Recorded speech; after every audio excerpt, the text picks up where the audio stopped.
बबलू हाथी सुबह सवेरे अकेले वन में टहलने के लिए निकला। वह अपने ही धुन में चला जा रहा था। लगता था उसके दिमाग में कोई उलझन है जिसे वह सुलझाने की कोशिश कर रहा था। सड़क पर आगे बढ़ते ही उसके सामने चीकू खरगोश भागा। बबलू का पैर उसके ऊपर पड़ने ही वाला था कि चीकू जोर से चिल्लाया। उसकी आवाज सुनकर बबलू ने अपना पैर पीछे खींच लिया। कहाँ खोए हो बबलू भाई? कहीं नहीं, बस कुछ ऐसे ही सोच रहा था। किस बारे में? तुम जानकर क्या करोगे? शायद मैं तुम्हारी कुछ मदद कर सकूं। तुम तो जानते हो आजकल वन में कितनी चोरियां हो रही हैं, पर चोर का कोई अता पता ही नहीं है। इस बात को लेकर वन के सारे प्राणी चिंतित थे। वे वहाँ खुद को सुरक्षित महसूस नहीं कर रहे थे। अरे चीकू भाई, हम मजबूर हैं। हम चोर को पकड़ ही नहीं पा रहे हैं। वह बहुत चालाक है और अपने काम को बड़ी कुशलता से अंजाम दे रहा है। कहीं कोई सबूत ही नहीं छोड़ रहा।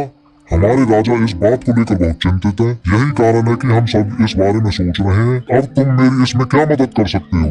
मैं कुछ सोचता हूँ, हो सकता है मुझे कोई उपाय सूझ जाए। प्रयास करने में कोई हर्ज तो नहीं है।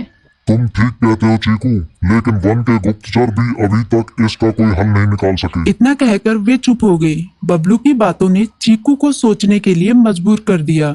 चीकू को उदास देखकर बबलू बोला, तुम अपना मन छोटा मत करो। मुझे अच्छा लगा कि तुमने मेरी परेशानी को समझा। कभी मैं भी इस वन के लिए गुप्तचर का काम करता था। एक बार मेरी टांग टूट जाने से मेरे अंदर फुर्ती नहीं रही। तब से मैंने यह काम छोड़ दिया।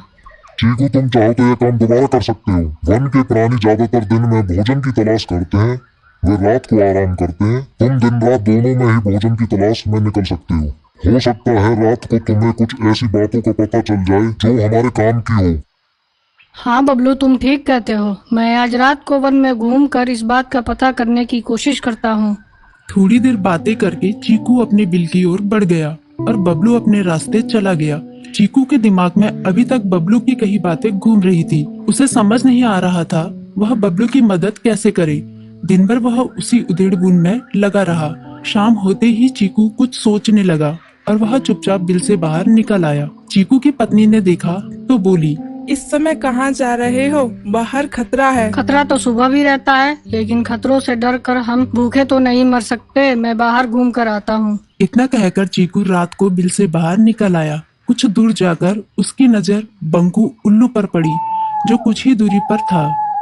वह पेड़ की डाल पर बैठा अपनी गर्दन चारों तरफ घुमा रहा था। वह तेजी से पेड़ की एक डाल से दूसरी डाल पर उड़ रहा था। बंकू की नजर उस पर नहीं पड़ी थी। कुछ सोचकर चीकू पेड़ के पीछे से बाहर निकलकर थोड़ी खुली जगह पर आ गया और वहां से बंकू उल्लू को देखने लगा। बंकू ने चीकू को अंधेरे में भी देख लिया, पर उसने उसमें कोई उत्सुकता नहीं दिखाई और अपनी गर्दन चारों ओर घुमाता रहा।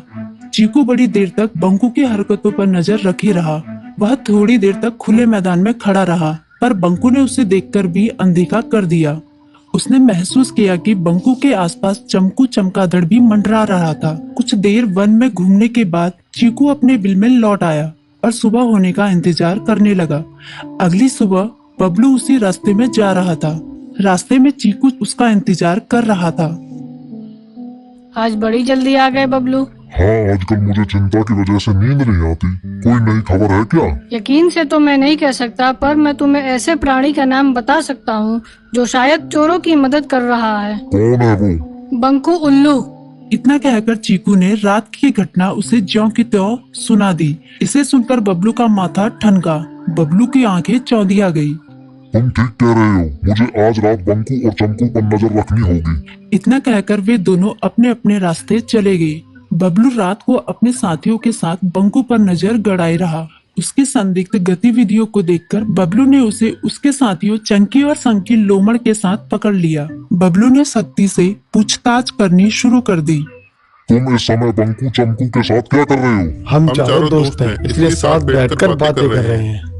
चमगादड़ और उल्लू की दोस्ती तो समझ में आती है, पर लोमड़ के साथ दोस्ती कैसे हो सकती है? सख्ती से पूछने पर दोनों ने अपना जुर्म कबूल कर लिया और सभी चोरियों के बारे में बताया जो उन्होंने कुछ दिन पहले वन में की थी। बबलू ने उनके चोरी का सारा सामान भी बरामद कर लिया। बंकू और चमकू को अभी तक समझ में नहीं आ रहा था कि वो इतनी आसानी से कैसे पकड़ में आ गई।